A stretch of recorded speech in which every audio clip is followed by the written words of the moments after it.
BNP নেতার কন্যা সন্তান হওয়ার কারণে তাদের হৃদয় ছুঁয়ে যায় না। বিএনপি নেতার কন্যা সন্তান হওয়ার কারণে তারা এ বিষয়ে প্রতিবাদ হয় না। আমরা ধিক্কার জানাই এ ধরনের মানসিকতার। আমি আমার বক্তব্যের শুরুতে শহীদ উসমান হাদি আপনার মাগফিরাত কামনা করছি এবং আবারও তার সংগত পরিবার বর্গের সদস্যদের প্রতি সমবেদনা জ্ঞাপন করছি এবং তার হত্যাকারীদের অবশ্যই আজকের মধ্যেই যেন আমরা জানতে পারি সেই হত্যাকারী কোথায় এবং কি স্টেপ নেওয়া হয়েছে সে বিষয়ে শাস্তি তোলার দাবি রয়েছে। আমরা তা জানতে চাই। কিন্তু এই ঘটনা প্রবাহের মাঝেই আমরা দেখেছি বিগত ১.৫ বছরের অধিক সময়ে যে ডেমোক্রেসি চলমান রয়েছে ৫ আগস্ট পরবর্তী বাস্তবতায় একটি বিশেষ গোষ্ঠী যারা সোশ্যাল মিডিয়ার প্রপাগান্ডা বাহিনী এবং ইসলামের একটি অংশ, ইসলাম ধর্মের একটি অংশকে পুঁজি করে এবং যারা মতকে পুঁজি করে রাজনীতি করে তাদের প্ররোচনায়, তাদের প্রত্যক্ষ ইন্ধনে ময়মনসিংহের ভালুকায় একজন পোশাক শ্রমিক তিনি সত্যিকার অর্থে কোনো অপরাধ করেননি এবং ধর্ম অবমাননা করেননি এমন কোনো কিছু করেননি বলে প্রতীয়মান হয়েছে। কিন্তু তাকে কে বা কারা একটি বিশেষ গোষ্ঠীর ইন্ধনে তার করুণ পরিণতি চক্র তাকে হত্যার পর প্রকাশ্য দিবসে ঝুলিয়ে আগুনে পুড়িয়ে দেওয়া হলো। কতটা হিংস্র, কতটা নৃশংসতা সেটি ভাষায় প্রকাশ করার মতো নয়। এই বাংলাদেশ নিশ্চয়ই আমরা ৫ আগস্টে পরবর্তী বাস্তবতায় কখনো কল্পনাও করিনি। আমরা সেই সাথে আরেকটি ঘটনা যেটি ভাষায় প্রকাশ করার মতো নয়।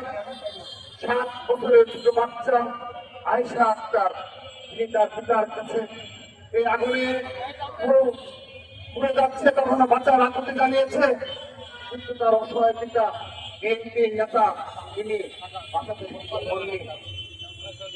এই বাংলাদেশকে আমরা চেয়েছিলাম, আমরা এই বাংলাদেশ চাইনি।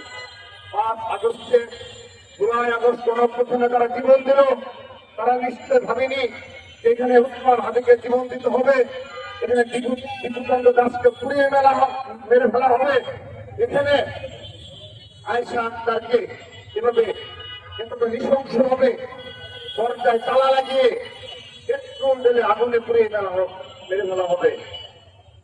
আমরা দেখেছি এই ছোট বাচ্চা আয়েশা জাগতে এগুলো অবশ্যই পুরো দেশবাসীকে ছুঁয়ে গেছে, পুরো ছাত্র সমাজের হৃদয়কে ছুঁয়ে গেছে।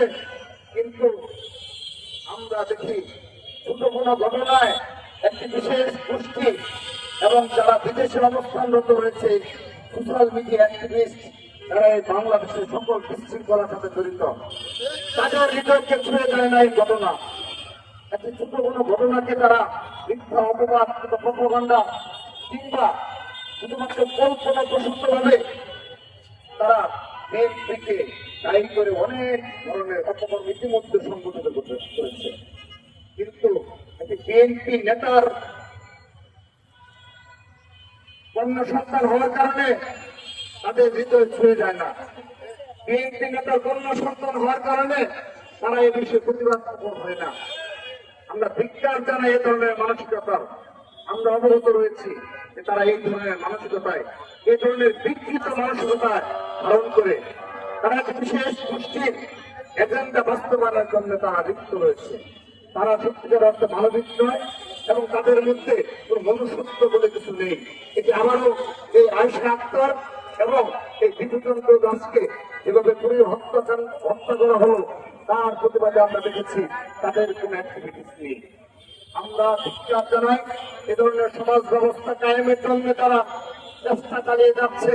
এ ধরনের উগ্রবাদ, এ ধরনের মব কালচার যারা প্রতিষ্ঠায় লিপ্ত রয়েছে তাদেরকে প্রতিরোধ করার জন্য, তাদেরকে প্রতিহত করার জন্য আমরা সর্বশক্তি নিয়োগ করব। ছাত্রদল সর্বশক্তি নিয়োগ করে তাদেরকে প্রতিরোধ করবে ইনশাআল্লাহ।